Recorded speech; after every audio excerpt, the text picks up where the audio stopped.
Thank you so very much for joining us tonight for part four of our Alberta Strawberry Masterclass, the grand finale of our four-part series. My name is Catherine, and I'm the communications coordinator with the Alberta Farm Fresh Producers Association. Before we dive in, a few quick housekeeping notes. Tonight's session is being recorded, as I mentioned just a few seconds ago. Please keep your microphones muted unless you're speaking. You can drop your questions in the Zoom chat anytime. We'll pause for Q&A halfway through and again at the end. Once this recording, as well as all the other ones, will become available, I'll send out one concise wrap-up email with all the links. That email will include all four recordings and slide decks, a short feedback survey to help us keep improving, links to upcoming trainings and our events calendar, details on the season strawberry and raspberry bare root ordering, plus a consolidated list of resources to help you plan, market, and harvest with confidence next season. So, a quick word about Alberta Farm Fresh Producers Association. Our mission is to connect Alberta farmers with local consumers and to support a profitable, sustainable farm direct industry through advocacy, education, promotion, and collaboration. Here's tonight's roadmap. So Richard Staples from the Jungle Farm will start off with a presentation on procurement. And then Tam Anderson from Prairie Gardens will cover winter prep and equipment needs. Tam had a scheduling conflict and couldn't join us live tonight, but we pre-recorded her session earlier today, and I'll share that video with you right after Richard's presentation. She might be able to join us by phone toward the end for the Q&A, so fingers crossed. Finally, we'll wrap up with an open Q&A session. Now let's get started. I'm delighted to introduce Richard Staples from the Jungle Farm. Take it away, Richard. Hello, so I'm Richard Staples. Um, I'm farming with my parents, Blaine and Leona. We own the Jungle Farm by Innisfail. So I've been um, back full time on the farm for about 5 years now, and I'm involved in kind of all the going-ons and definitely on the production side of the farm very heavily. So. Yeah, and then tonight I will talk about kind of what we do for procurement and some of the options that are out there for making sure uh, you have some of those important pieces to for strawberry growing and production.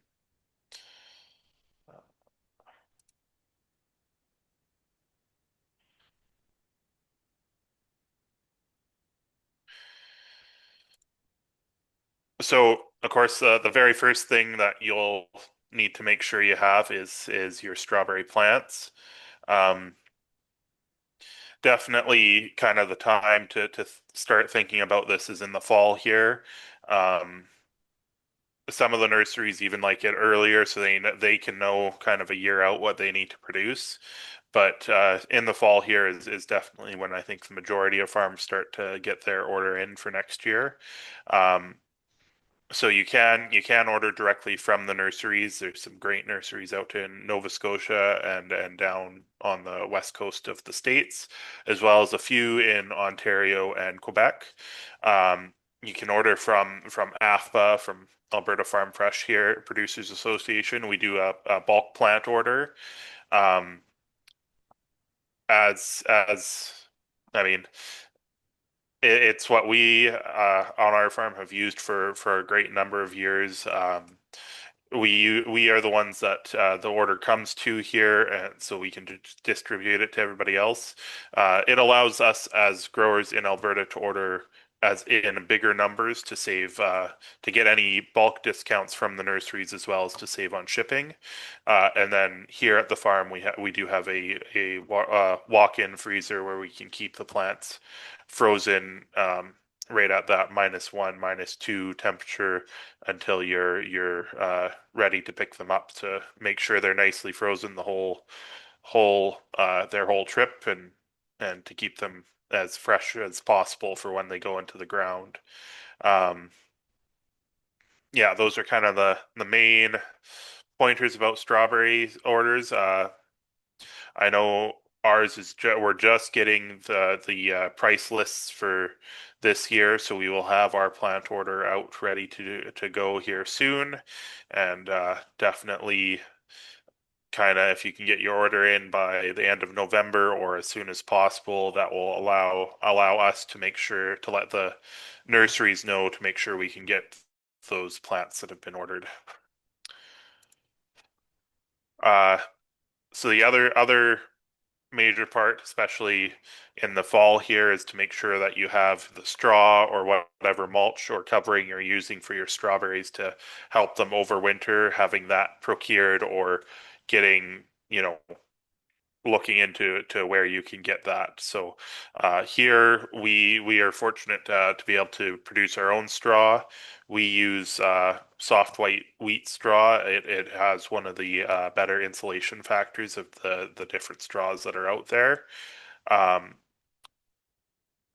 but whatever you are able to get your hands on and whatever works for you, for sure.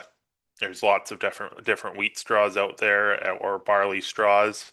Uh, for us, we do have a large round bale shredder that we use to cover our strawberries.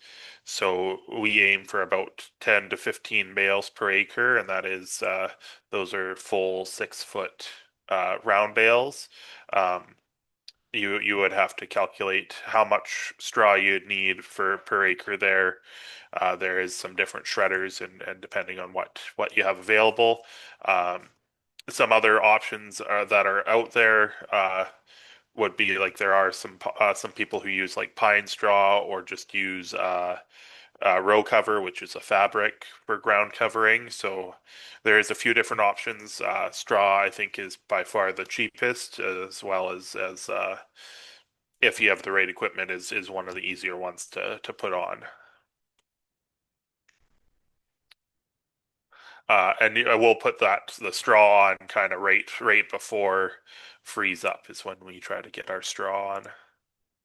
Uh, if you're doing day neutrals on plastic or even June bears on plastic, uh, starting kind of in the new year is kind of when you want to start making sure you have that stuff lined up. So you'll need your plastic mulch and your drip tape and any other irrigation fittings that you'll need.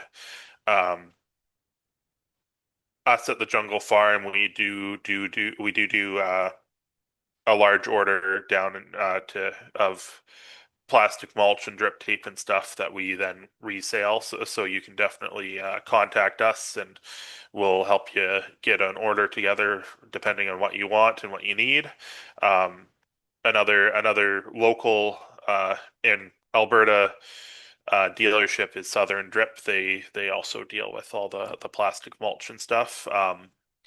Last I looked, I think our prices are very comparable. If not, I think we're maybe a little bit cheaper. Um,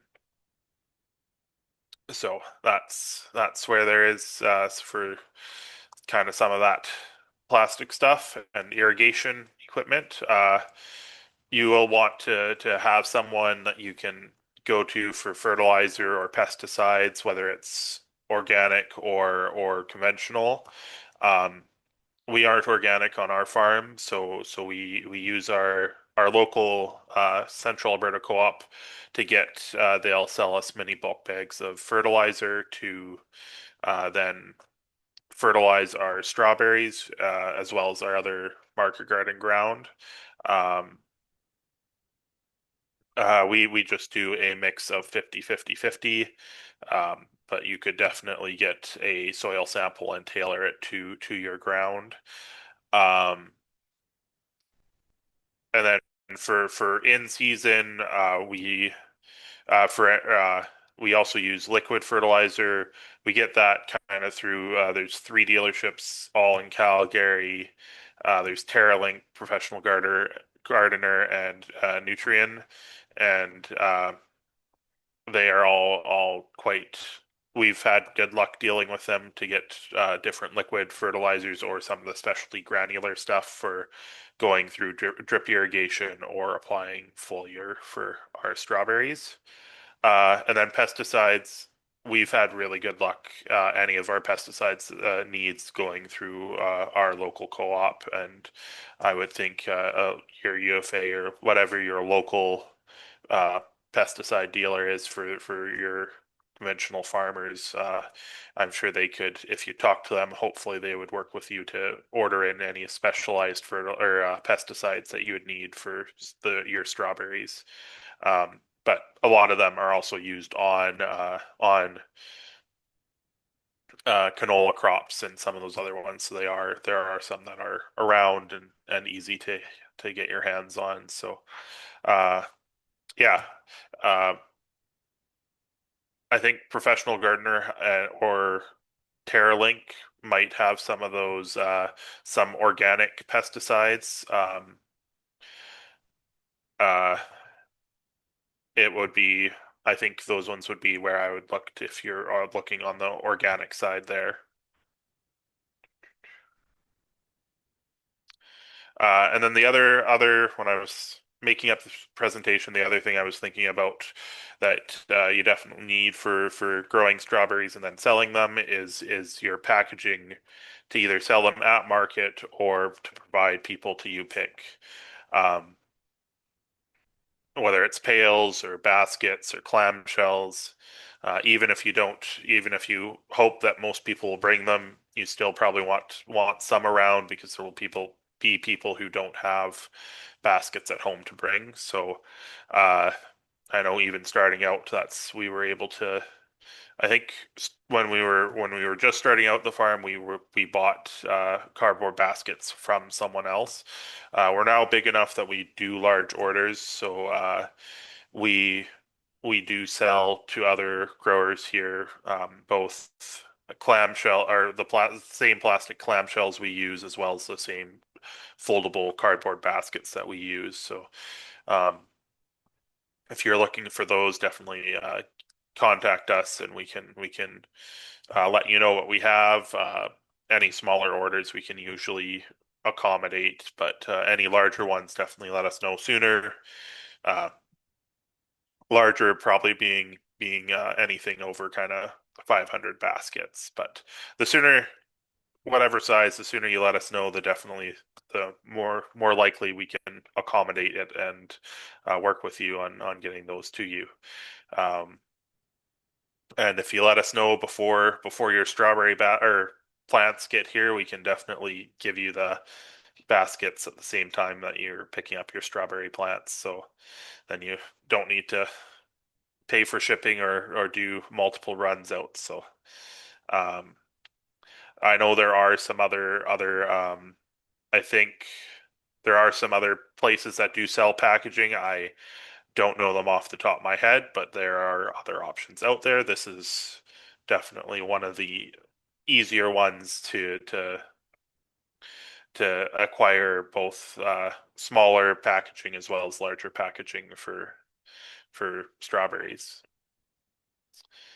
Uh, that's kind of all I had. I didn't think of any other major procurement things that people might need during the year, but if there's any questions, I'm happy to answer them and will give my answer them to the best of my ability. Thank you so much, Richard. Let's open the floor for questions.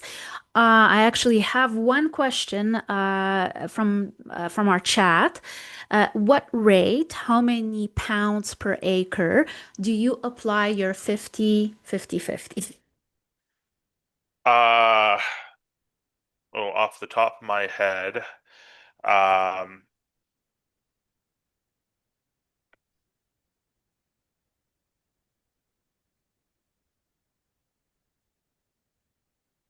yeah, I would have to do the calculations on it. So I think we shoot to apply 50 pounds of actual N, uh, 50 pounds of potassium, and so I think it's I think it ends up being no, that can't be quite right. I think it's around 100 pounds per acre, but I could be wrong on that. That's in the Okay. springtime, so it's not Well, let's put a foremost in my pin in mind. that. So Okay, let's put a pin in that and yeah, we'll uh, do the research and get back to you. Um, yeah, if you'd like to speak directly, please raise your hand and I'll call on you. We're a small enough group that we can ask our questions directly. So it looks like we nobody. I got a Mark, question. yes, go Sorry, I ahead, didn't Mark. raise my Yay. hand. Yeah, yeah. Richard, do you sell the clamshells and stuff in different sizes, or do you just kind of do one or two sizes mainly on that? Yeah, on that side of things. yeah, so it's about a quart. It holds about a pound or about a pound and a quarter. We do just have the one size that's for our strawberries. We do have a smaller size that we use for raspberries, but our strawberries we just sell in this size. So that's kind of what we have available to, you know, resell as packaging to other people. I think they come in boxes of 1,000. Okay. Um, if you are looking for some different size packaging, I know like um, there are like the what the BC fruit guys use that kind of paper material. Um, those are definitely available through some retailers. Again, just off the top of my head, I'm not sure of which ones, as well as there are some like little bamboo crates and green wire, plastic mesh ones. So if you're looking Mhm. for some different sizes. Okay. Awesome, thank you. And I have another question from our chat. Where do you get your labels printed for your clamshells? Oh, that is a good question. That's another one I'll have to get back to you on. Mum Leona deals with all of that. I don't know if we get any more. I know at one point I think we were getting some of our labels from Vistaprint, but I think our labels now we get them in rolls, and I would have to find out exactly which company we get those through. But I I will. will.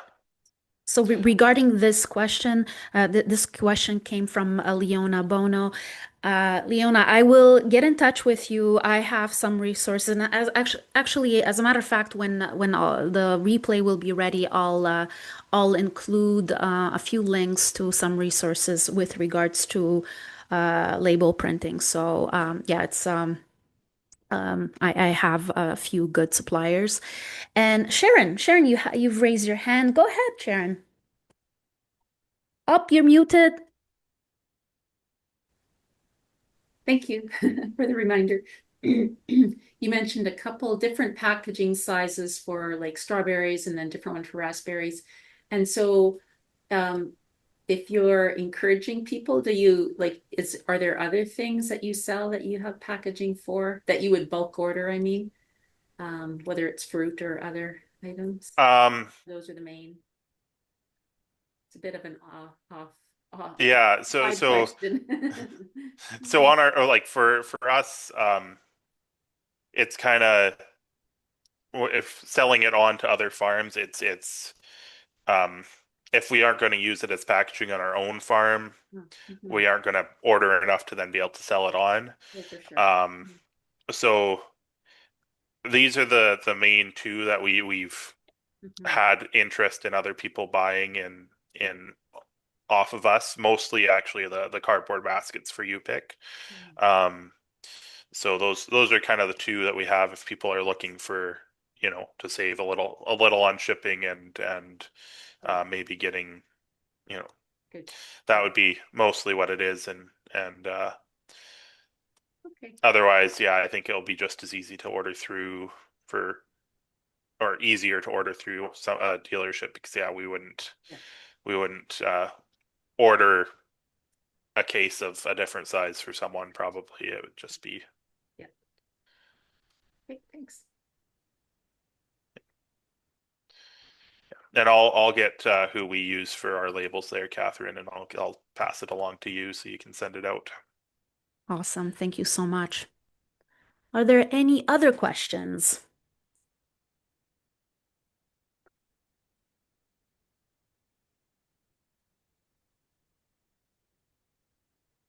Well, if we can't think of anything right now, feel free to put it in the chat later on. We'll have a last Q&A at the end. So let's continue on with the next portion, and this will be presented by Tam. Hello, everyone, and thank you for joining us this evening for Winter Prep and the Strawberry Masterclass by the Alberta Farm Fresh Producers Association. I'm happy to be president, and I'm going to share a little bit of what I know of strawberry growing. We started growing strawberries in 1984, so it's been almost 40 years. And I've made every mistake possible, believe me. So, the first thing in thinking about getting your strawberry set up properly for winter is the timing. And so after the frost, not after the frost, after the picking is finished, way back in August, before there's still frosts coming around every night, this is the time to start thinking about getting your plants set up properly for the next spring. And typically we do something called renovation. So that is simply, you're done picking, you remove all the old foliage off of the strawberry plants. So we actually go through with a big mower and mow the rows down. But we don't take the new growth out, only the top old growth. And the goal is to let the light into the crowns so that they can make and set up flower buds for next year. June-bearing strawberries actually carry their flower buds through the winters, so they start setting up their flower buds on short days as they start to get shorter through the fall. So it's really important to let the light through and mow those tops off. Then we go between the rows and we rototill and we cultivate to kind of pull in the runners, to thin down the row sizes, and to make it so that those rows and fields are manageable for people out there when they're picking for the next season. So we'll go through several times. Our goal is to till in and under all of that straw that was mulching them through the summer season. Then doing that, it's composting, so it needs nitrogen. So typically you would apply a balanced fertilizer, something like 18 as a granular fertilizer, right in and work it into the soil, into the straw, so that you can get that straw composting without taking nitrogen away from the strawberry plants, so you actually support their root reserves. We start to think about crop protection when the daytime temperatures start to drop to -5. So it's still right now, middle of October, and we are starting to see nighttime temperatures drop down below -5. But in the daytime, we're still at +17. So it's a bit too soon to cover right now. And we still need the light to get into those plants. But as soon as it starts to be, kind of 1 and 2 and -1 and 2 daytime temperatures, it's time to think about mulching. Without the mulch, you'll lose up to half of your strawberry crop. And the strawberries actually, because they do carry their flowers through the winter as buds, once it drops below -12, you're starting to see flower bud damage and crop loss. So absolutely critical that you get straw is usually the mulch we use on them before it drops below -12. The average is kind of -6 or 7 as a nighttime temperature, and that's when you should start to see the plants starting to turn red and showing you that they're going dormant and it's time to mulch. So with mulching, usually there's also a herbicide application before freeze. And in my experience, it usually rains twice in October. So you have a couple of windows that you can actually let nature water it in for you, or you have to get your irrigation system working and in the daytimes when it's above freezing to get that herbicides watered into the top inch or two of soil. Um, with the herbicide strategy, we're applying pre-emergent herbicides, which will stop the germinating weed seeds in next year's crop. It does not solve the perennial weeds like dandelions or thistles or quackgrass. If we do have perennial weeds like those, Lawntrell is quite effective at taking out dandelion and thistle. And that needs to be applied a full 6 weeks before the end of the growing season. So the window is past at this point in October, but right at renovation or just after that is a good time to do that. And Lawntrell or whatever herbicide that you use should be and must be registered to use on strawberries in Alberta. So typically we send our field scouts out and they kind of do an M pattern through the field just to figure out where those thistle patches are or quackgrass patches if they're starting to develop. Quackgrass we usually spot spray with Roundup, which is also registered to use in strawberry crops, but not on strawberries because it will also kill your strawberries. We use a lot of cultural control to reduce our reliance on chemicals. So we're using cultivation, we're tilling, we're Regi weeding in between the rows as much as we can. And this time of year we have, especially if you get a rain, a full flush of winter annuals germinate. So things like stinkweed and shepherd's purse are our two big weeds that we worry about in our fields. And if you can cultivate them out, then you've dealt with it. And you pretty much need to do that because the pre-emergent herbicides won't have any effect on them. So Devernol and Sinbar are two fairly common strawberry herbicides, but there is a chart coming up here of all the different things that you can use in Alberta. When you get onto mulching, you're going to apply 3 to 6 inches of clean wheat or rye straw. Ideally, barley isn't as good because it's too soft. What insulates the crop is the actual space in the straw that makes it a straw. So that's what really protects the crowns from the winter injury.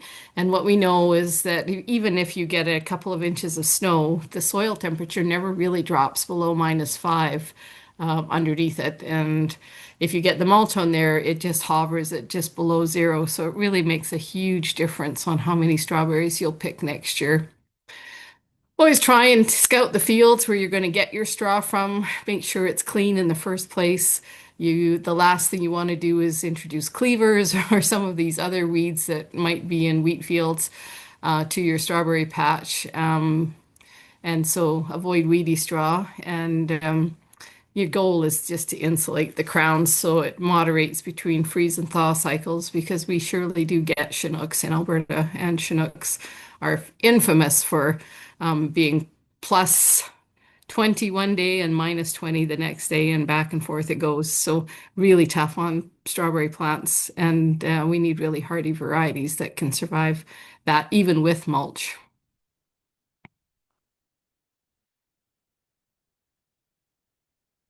So this is the chart with the various herbicides on it, and this will be available to you after the workshop, so you don't have to take a picture of it just as at the moment, but you could certainly have a look and see. And again, it's so important that if you're using fall applied herbicides that they get watered in.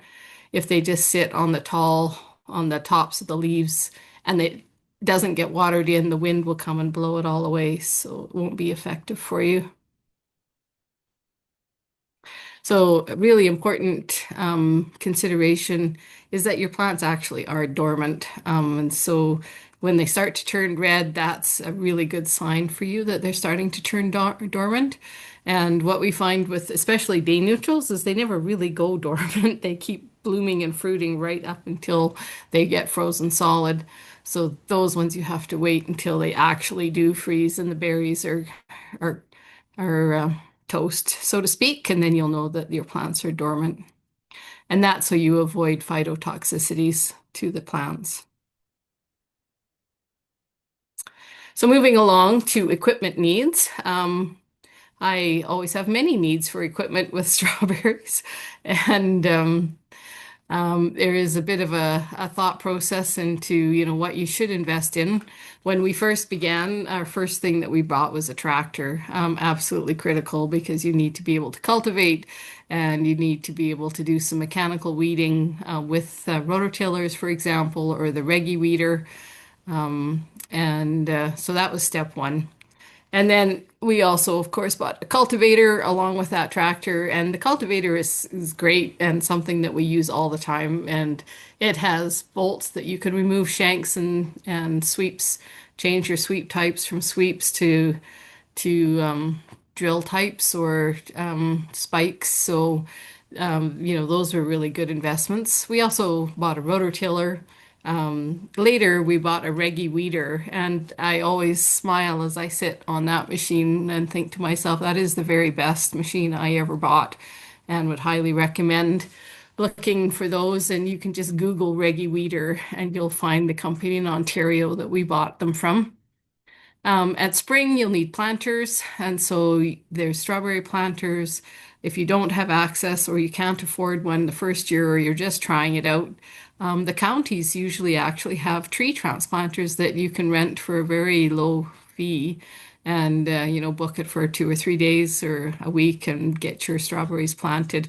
They are meant to plant trees, but if you're careful and don't get those planting of the crowns too far below the soil surface, they're actually quite effective too. The strawberry planters that have a wheel that spin, and we'll have a picture of this coming up shortly, are the best thing to use for strawberries because they have these long roots but short tops. And so it gets the roots down in nice and deep where the moisture is. We also use cabbage transplanters from time to time, but those are better used when it's wet year. And then ideally a mulcher.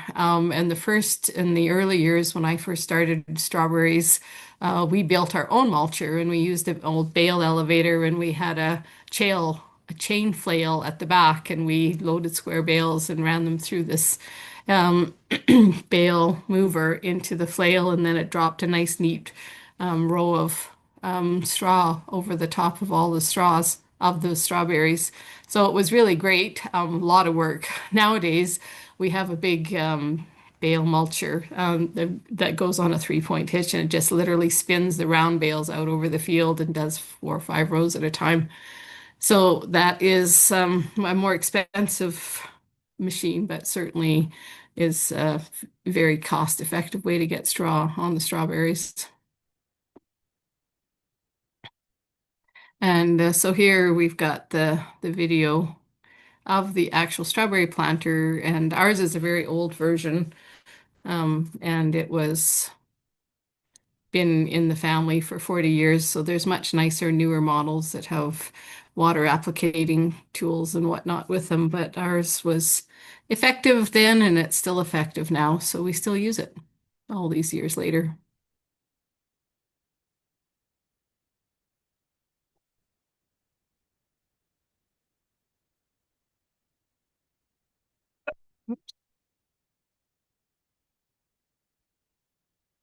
Sorry.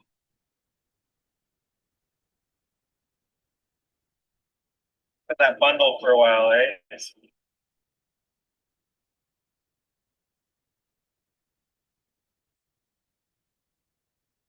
So this was our crew the first day, and they were quite slow, and they got much faster afterwards. It was a good machine. You can plant about 17,000 plants a day.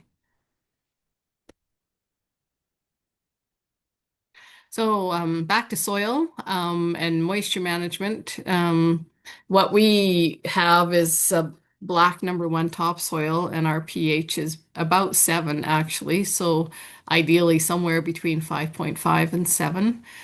Strawberries like a sandy loam the best. They really struggle in heavy clay soils, and it's a bit too dry in really sandy soils, so you have to invest in a lot of irrigation.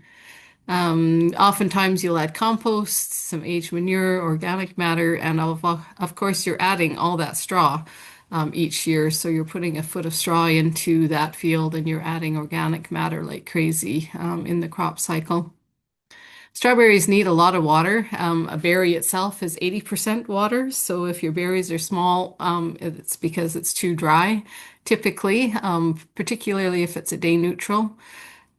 So you need 1 or 2 inches a week. A drip irrigation is best because you don't get the foliar diseases from the leaves and the berries being wet.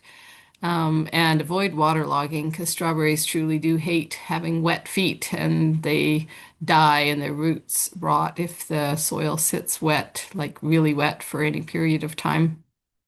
When it comes to spring, you've got that mulch down through the winter. And when your daytime temperatures start to move above -6, that's the time to get that straw off. And there's an easy way to tell. We just walk out in the fields and dig down in the straw a bit.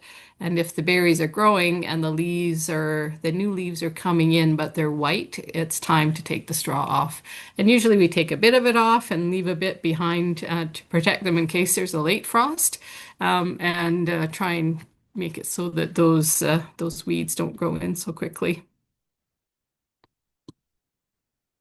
So some of the pitfalls to avoid, lessons from the field, what not to do. So overcrowding is never good for strawberries. You really get a much higher percentage of botrytis and soft rots when your berries are in production and just general strawberry diseases. Avoid low areas where you get water sitting after a rainfall in areas of poor drainage. For sure, you're going to get root rot and crown death. And even though your plants may survive the first year, the second year they don't come back. So definitely find a bit of land with a bit of a slope to it. Ignoring pH is something that people often just do, but you get suboptimal fruiting and the nutrient uptake gets incorrect. And so you'll start to see micro and macronutrient deficiencies, which might start with mottling leaves or puckered leaves, but it does impact your fruit production. Skipping the mulch is tempting, especially if you get an early snowstorm in or mid-October, and you think, they're covered with with snow, they'll be fine. But then that snow always melts by midwinter. It seems we get a Chinook, and then you still get the winter kill of your buds and crowns. So even if it snows, I still go put straw on top of the snow. The snow is, however, useful in watering in if you've used a pre-emergent herbicide. So if you do it and it snows and it melts in, then that works just as well. Reusing the plant site. So, you do get on a crop rotation usually. We like to leave about 3 years between planting strawberries in the same place. So it gives you an option to plant some other crops in that same space between the strawberries. Strawberries use a tremendous amount of nitrogen, actually, and potassium and phosphates. So if you plant them in the same year, back to back or every other year, you're going to see your crop production fall off quite a bit. And choosing the wrong varieties. So this is the real benefit of being a part of AFFPA is that, we've experimented a lot with all the different varieties. And so there's tried and true varieties like Kent and Honeoye that are quite hardy here and have done well across Alberta. Kent does better in almost any soil. Honeoye prefers slightly heavier soils or with a bit more sand in. If it's too sandy, the berries get bitter. Valley Sunset is kind of a cool one because it's a much later crop and the Kent and Honeoye will be done and Valley Sunset hasn't even started yet. So it's nice to extend your season. And we certainly experimented with some of the varieties this year that we could trial and had some really great success with year 2 on the berry picking. Crops like we had Brunswick out there was lovely, and Cabot, interesting crop because it is so very late and the berries are so big that you get lots of options for pushing people later in the season. But there's a full description of all the different varieties that we can access, and I would certainly recommend you do some research and really figure out what zone that you're in, so that you know how hardy your plant should be. And then make sure you do the mulching properly. And this also extends to other crops too. So we actually grow things like raspberries and haskcaps and those sorts of crops. And um, raspberries are a little bit tricky to grow in some areas of the province because of the Chinooks. And you really want to get those hardy ones like Boyne or Mammoth. Some of those really super tough ones introduced by the University of Saskatchewan have done well here. And it's much easier to work with a crop that's going to be hardy than try and mulch a crop that's kind of subpar on the hardiness. So if you're in a really windy, windswept area, like you're down in Brooks or Tilley, or further south, even to Pincher Creek, it gets tougher because the Chinooks and the winds are a big factor. And oftentimes, people will mulch and then put windbreaks up every 50 feet or every 5 or 10 rows just to hold that straw down. And then if it snows at all, it kind of freezes it and makes it tough for it to blow away. Other mulches that are quite good are actually hemp on raspberries because it's sort of stringy and it kind of all connects together and locks itself in. And wood chips, if you've got access to those sorts of things. So hopefully this will be helpful for you, and really enjoy sharing what we've learned over the years. And it is certainly time to plan and start thinking about how much acreage you have and how many strawberry plants and how many rows you can fit in so you can get your strawberry orders in and get the varieties you'd like to try. A few more tips. We heel check every plant after transplanting because roots, if they're visible, are dead roots and dead plants. And we want our crowns to be visible so we can see where they are. So if you can't see your crowns, they're planted too deep. We scout our fields monthly, in the fall, bi-weekly in the summer. We take the summer and the fall to build relationships if you don't grow your own straw, to connect with some straw suppliers and make sure that when the combines are rolling, they're throwing some straw down for you so you can get it baled up. And make sure that you kind of keep notes on your growing season. We have over the past 40 years, and we surely do see a shift in our spring frost dates and our fall frost dates. And this year was an extremely cool year. We actually had ice on the seat of the tractor every single month this year. So some years, no matter how hard you try, you still are gonna be subject to the weather and Mother Nature at the end of the day. So if you have questions, feel free to drop them in the chat stream, or you can send us notes afterwards and we'll do our best to get back to you. Thanks a million. Has any questions? I got a question, Krista. Ah, Mark here. So yeah, I took your Mark here. Maybe Richard's still on. I see. Richard, just here's a question about equipment, maybe. Yep. Is where's a good site to kind of look into some of the used equipment or whatever if you're interested in doing that? Any comments on that? Just maybe that route a little bit, some of this equipment side of things. Yeah, so unfortunately, because it is such a small industry in Alberta, now so for some of that tillage stuff and tractors, you know, if you go to like Brothers or some of those other, um, or even I know we've been able to get some good deals through like Pentagon and stuff for tractors and some of that tillage stuff. But for any of the specialized stuff, Mm-hmm. you if you're looking for in Alberta, um, I know Blaine, my dad, he's pretty good at kind of sometimes knowing what's if someone is getting out of the industry and is looking to sell, he kind of might have some ideas. But like a lot of that stuff, I know some of that stuff we get shipped in from Ontario, or and sometimes either looking at some of those used equipment websites in either Ontario or BC, you probably have better luck finding some of that more specialized equipment for sure. Um, yeah, Okay. Thank you. Appreciate it. yeah. I'm gonna add something to this, Mark. So another way of getting access to older equipment is through auctions. There's a bunch of auctions around Alberta, and usually these auctions are announced in local small newspapers. If that makes sense.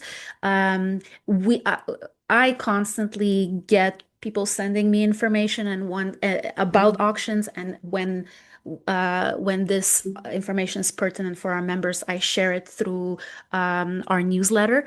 Another thing that we as an association want to create is a hub for our growers to have that ability to um, sell their equipment if they're retiring or they're moving away from a certain crop. So that's definitely going to be happening in the next few months, and I'll be making some announcements in the newsletter.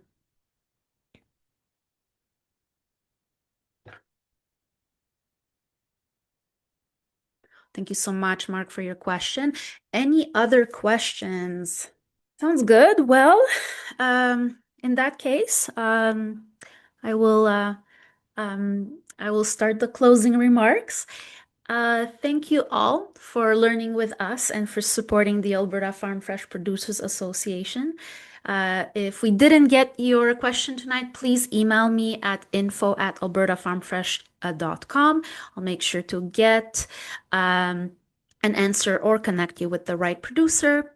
On behalf of AFFPA, our board, and tonight's presenters, thank you for being here, for everything you do to strengthen Alberta's local food system. Have a wonderful evening and keep an eye on your inbox soon for the full bundle of recordings and resources.